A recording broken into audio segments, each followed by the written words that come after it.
सभी मनोकामनाओं को पूर्ण करने वाली श्री कृष्ण जन्माष्टमी की व्रत कथा। आइए सुनते हैं। द्वापर युग का समय था। मथुरा नगरी में अत्याचारी असुर राज कंस का शासन था। वह अपनी ही बहन देवकी और बहन बहनोई वासुदेव को कारागार में कैद करके रखता था, क्योंकि आकाशवाणी ने कहा था कि देवकी की 8वीं संतान ही कंस का वध करेगी। कंस ने इस भविष्यवाणी से भयभीत होकर देवकी की सभी संतानें जन्म लेते ही मार डाली। 7वीं संतान, जो वास्तव में वह राम जी थे, योग माया की लीला से सुरक्षित होकर रोहिणी के गर्भ में स्थानांतरित हो गई। अब समय आया 8वें अवतरण के प्रकट होने का। वही श्री कृष्ण, जिनकी लीलाएं आज भी संपूर्ण जगत को मोह लेती है। भगवान श्री कृष्ण की जन्म कथा आइए सुने। भाद्रपद माह की कृष्ण पक्ष की अष्टमी की रात थी। चारों ओर घोर अंधकार छाया हुआ था। आकाश में काले मेघ गर्जन कर रहे थे। जेल की कोठरी में वासुदेव और देवकी बेड़ियों में जकड़े बैठे थे। तभी देवकी ने दिव्य बालक को जन्म दिया। वह कोई साधारण शिशु नहीं था, बल्कि स्वयं परम ब्रह्म परमात्मा थे। जन्म लेते ही बालक ने 4 भुजाएं धारण की। उनके हाथों में शंख, चक्र, गदा और पद्म थे। वे श्याम वर्ण पीतांबरधारी और श्रीवत्स चिन्ह से युक्त थे। देवकी और वासुदेव ने हाथ जोड़कर स्तुति की, हे प्रभु, आप ही जगत के रचयिता और पालनहार हैं। हमारी गोद में अवतरित होकर आपने हमें धन्य कर दिया। फिर भगवान बोले, माता पिता, मैं तुम्हें बार बार कष्ट देने नहीं आया हूँ। अब तुम मुझे तुरंत गोकुल से जाकर नंद और यशोदा की गोद में सौंप दो। वहाँ मैं अपने बाल्यकाल की लीलाएं करूँगा और समय आने पर कंस का अंत भी मैं करूँगा।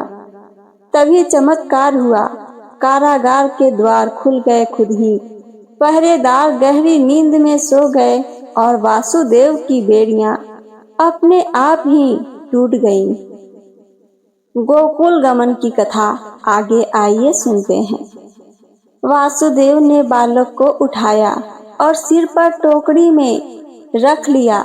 बाहर मूसलाधार वर्षा हो रही थी। यमुना नदी भी उफान पे आ रही थी बार बार। लेकिन जैसे ही वासुदेव यमुना जी के किनारे पहुँचते हैं, वैसे ही जल ने विभाजन कर दिया और रास्ता बन गया। जब पानी बालक के चरणों को छूने आया, तब यमुना माता ने उन्हें प्रणाम किया। वासुदेव गोकुल पहुँचे, जहाँ नंद बाबा के घर उसी रात यशोदा ने भी एक सुंदर सी कन्या को जन्म दिया था। वासुदेव ने श्री कृष्ण को वहां सुला दिया और उस कन्या को लेकर फिर से मथुरा लौट आए। कंस का क्रोध और योग माया का प्रकट होना। आइए आगे की कहानी सुनते हैं। सुबह होते ही कंस को समाचार मिला कि देवकी की 8वीं संतान जन्म ले चुकी है।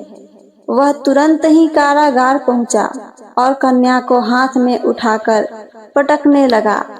लेकिन वह कन्या, जो वास्तव में योग माया थी, उसके हाथ से छूटकर आकाश में जाकर प्रकट हो गई। योग माया ने कंस से कहा, हे कंस, जिस शत्रु से तेरा विनाश निश्चित है, वह कहीं और जन्म ले चुका है। तेरा अंत अब निकट आ चुका है। कंस भयभीत हो गया, परंतु अपने अहंकार के कारण उसने अपने अत्याचार और भी बढ़ा दिए। गोकुल में हुआ नंदोत्सव। गोकुल में जब नंद बाबा और यशोदा ने श्री कृष्ण को देखा, तो उनके हृदय में असीम आनंद भर उठा। पूरे गोकुल में उत्सव मनाया गया। ग्वाल बाल, वृद्ध स्त्रियां सब नाच गाकर जय जयकार करने लगे। ढोल नगारों की आवाज गूंज उठी थी। नंद के घर आनंद भयो, जय कन्हैया लाल की। हाथी घोड़ा पाल की, जय कन्हैया लाल की। गोकुल वासियों को लगा कि आज स्वयं भाग्य ने उन्हें एक अमूल्य रत्न दिया है। आगे सुनिए पूतना वध की कथा।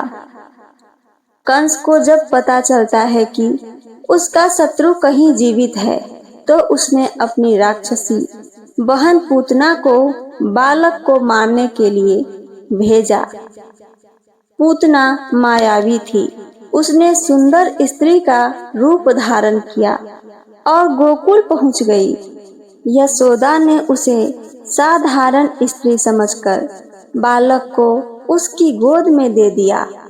पूतना ने अपने स्तनों पर विष लगाकर श्री कृष्ण को स्तनपान कराने की कोशिश की, लेकिन श्री कृष्ण ने उसकी छाती पकड़कर विष सहित उसका प्राण ही चूस लिए।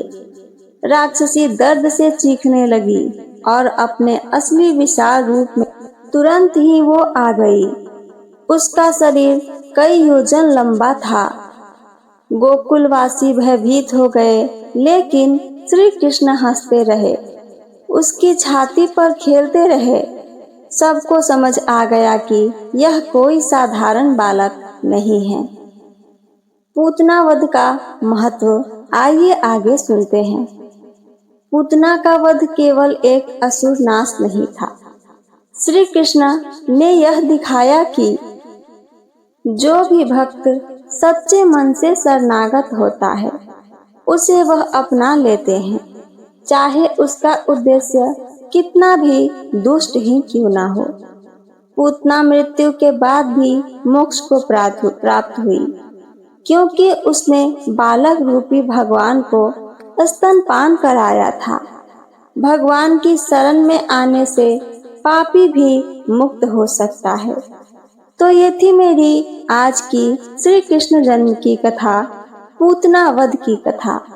अगर मेरी कथा आप सबको पसंद आई हो तो मेरे चैनल डिवोशनल नॉलेज को सब्सक्राइब करके बेल आइकन को जरूर दबाएं, ताकि मेरी हर वीडियो की जानकारी सबसे पहले आप तक पहुंचे।